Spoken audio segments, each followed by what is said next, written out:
Bapak, Ibu, dan saudaraku yang terkasih di dalam Tuhan Yesus, para katekis yang saya hormati, sharing saya hari ini didasarkan pada Injil Markus bab 10 ayat 1 sampai dengan 12.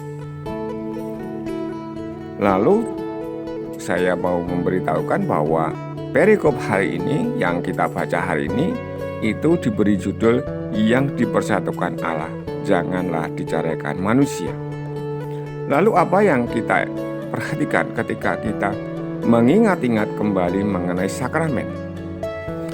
Selain kata sakramen juga ada namanya misteri. Ada yang namanya misterium, ada yang namanya sakramentum.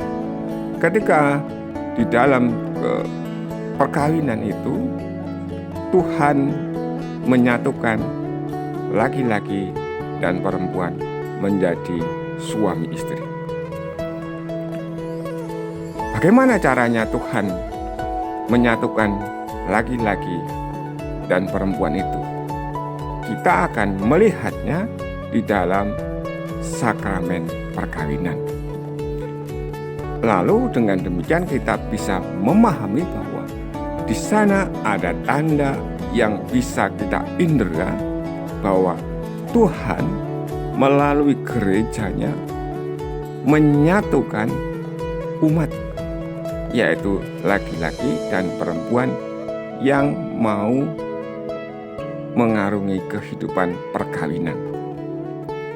Bapak, Ibu, dan saudaraku yang terkasih di dalam Tuhan Yesus, para katekis yang saya hormati, kita menyadari bahwa disitulah Allah Tuhan kita menyatukan kedua orang itu.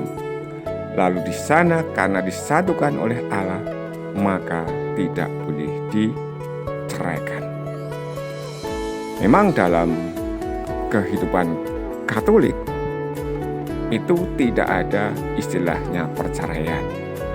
Seringkali dikatakan sebagai pembatalan perkawinan karena ada sesuatu yang salah di sana. Namun demikian mungkin suatu saat baru kita bahas itu.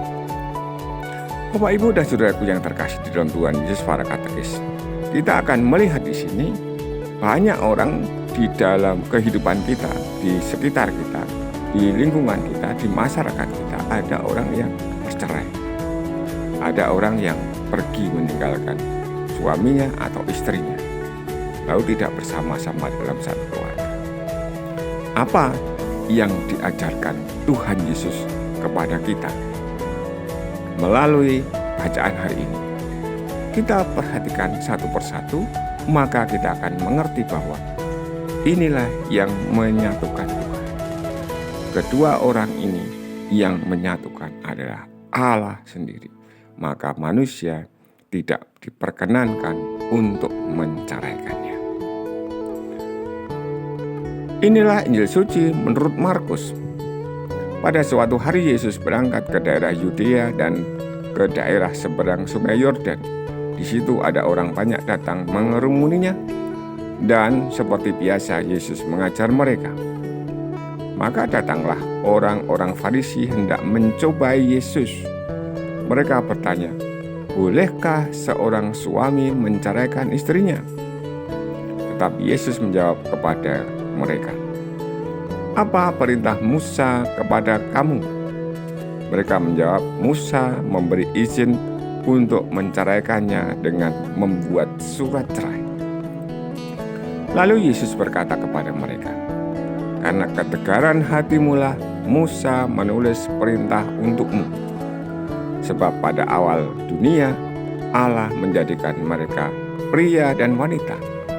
Karena itu pria meninggalkan ibu bapaknya dan bersatu dengan istrinya.